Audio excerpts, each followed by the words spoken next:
wouldn't say like lack of openness, afraid of being who we are really as people. There's a Jewish saying that you can be only yourself. If you're not yourself, who are you? You're false. You're something different. And then sometimes we have there's a certain pressure to be something or somebody that we are not. And then that lack of openness to share.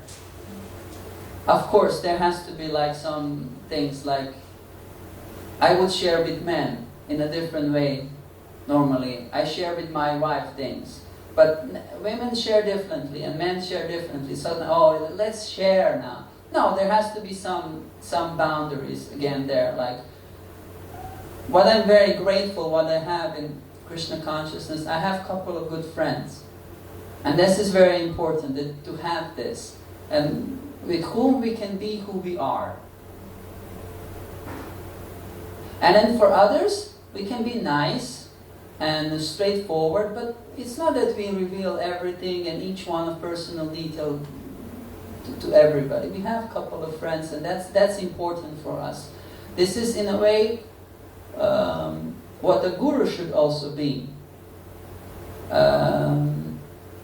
Somebody with whom we can be as we are.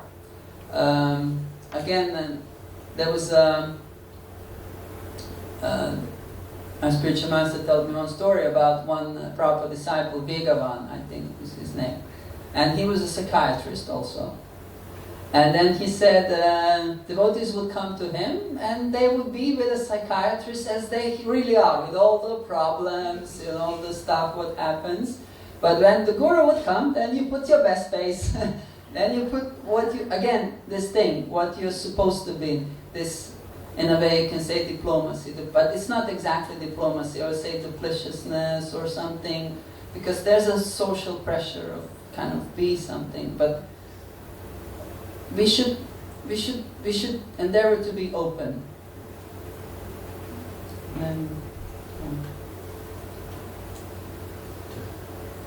You mentioned a difference in ISKCON in the West and ISKCON in India, using Pujaris as an example. Was that something that was set up by Srila Prabhupada? Or is that, yeah. Okay. And you have ads, normally like ISKCON Russia is different than ISKCON UK, or ISKCON Croatia, or ISKCON Switzerland is different. That's a normal thing. And I think it's good if you travel and you meet other people, then you get perspective. That ISKCON so-called, it's not ISKCON. There are many other ISKCONs. It's just one, and then that's okay. There has to be room for individual expression. Of course, there's standards. Prabhupada said, like there are principles that each, let's say, there are principles that have to be obeyed. But in this room, there's room for individuality, and then naturally, just people have different cultures or different things they do. It's just natural. And then you have to find your space where you feel comfortable, room where you can go, and then you feel comfortable there. Like for some devotees, India is a good place, but for me it would be a little bit difficult. Sorry. So he didn't have ladies pujaris on Not the in altar? India, because of cultural thing. But again, in India, he had a couple of his disciples cooking for him in front of other sannyas. Again, cultural thing. You have to. What I wanted to say, this thing. Sometimes Prabhupada is being accused as being anti-woman, racist, because he has a couple of statements that are a little bit politically incorrect. He would say women less intelligent, women like to be raped, stuff like that. You have a couple of statements like this. But then you have to take how he behaved towards women. For an Indian gentleman, for a sannyasi, he was extremely liberal. He allowed women to cook for him in front of his sannyasi godbrothers. This is a big thing. I mean, what's a big deal? But he allowed these things. And what I heard from Shuddha Kirti, he didn't call women Mataji. He called them Prabhu. It was Prabhupada. Because I don't know what, but he called them Prabhu. And you can see also how Prabhupada's women disciples speak about him, how he treated them. You can see from that. And you can also see sometimes Prabhupada made a couple of statements about black people. They shouldn't be given freedom. But again, he had many of, let's say, different colored disciples, and he had many. So these things you should always take into perspective what Prabhupada see, because you can always take statements out of context. And do we have time or this? First Karen. I would like to know, I hear sometimes people ask for one Prabhu, but I understand so that the males are called Prabhu. Can the male, if he talks to a female, say Prabhu too, or say anything else different? You can say it, yeah. I used to call it always Mataji because this is what I was being taught in my zone. I felt that's common. This is how we should do it. But I feel Prabhu is okay. Because I heard that, what I heard Shuddha Kirti saying here, he stated that Prabhupada never called the women a Mataji. I heard it from him. He called them Prabhu. And from a spiritual point of view, you consider yourself humble. You ask Prabhu, that Prabhu means a master, like a teacher, and that's in a humble way, Prabhu. And you approach in a humble way. Okay, how can I serve you in a way? It's okay. I'm not expert on this, but I heard it from maybe somebody. Yeah. Yes, I heard it from the Nanda Maharaj who was explaining this. Prabhu in Sanskrit is both female and male. Yeah. That's the word is constructed. And he also explained like in Vedic culture, the women you can call mother if she's married to you. The only wife you can call mother or Mataji. And he says that according to the church, it's not good to call mother women that are not married. So yeah. He's staging a lot about you should call Prabhu, which is your female name. So Malati Mataji, she's saying that maybe Prabhu is saying that that's the correct way. That's not making a distinction.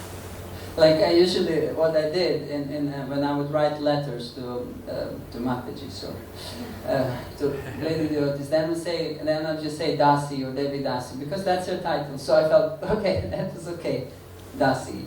And this is how because I felt, okay. But the main thing, it's, I think women would agree with this. It's not how you call them, but how you treat them. They wouldn't object even to be called Matajis, but if this is said with respect and with honor, because Prabhupada says here, anybody who's, and you can say he has this principle here, Chaitanya Mahaprabhu with Ramananda Roy. Ramananda Roy was a Shudra, a person with whom a sannyasi shouldn't associate, but he had great respect because that person was a spiritually advanced person. So anybody who is spiritually advanced is your Prabhu. No matter in which body that person is. It's your Prabhu. And that's the criteria, Krishna consciousness.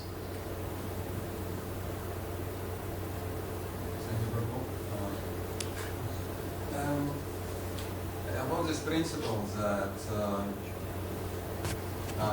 it's offensive to consider devotee to be monk of particular caste. If a person is not a pure devotee, is it still okay to categorize him? Well, because that means he sometimes has this, let's say, devotee nature, but sometimes when he has these selfish, sinful desires, he's not a devotee, therefore he should be categorized, as falling into a particular category and particular behaviors, therefore. He should perform particular dharma. So, what's your... But I think once Prabhupada was asked how many pure devotees are in ISKCON, and then he said, how many devotees are in ISKCON? The thing is, what we consider by purity is the top realization, Uttama, that's the pure devotee. But actually everybody is a pure devotee until one is sincere and honest to become pure. that's enough to be pure. That's pure devotee. Somebody who is endeavoring to be pure. Like you have a dirty person and you come under the shower. You are not fully pure, but you are working towards that. So in a way you are pure because you want to purify yourself. Because you have the purity of intent, purity of desire. That's one level of purity. Okay, you're not be like Ramananda Roy, Rupa Goswami, you may be like pure devotee because it's sincerity and effort. You can consider Kanishta Adhikari also a pure devotee. He doesn't have a top realization, but if one is fixed to become pure, you can consider him pure. And what Padma Purana, Prabhupada quotes here, that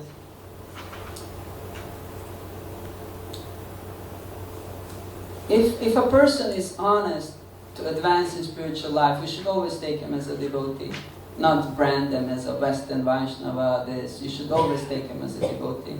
You should not categorize that person. That's my understanding.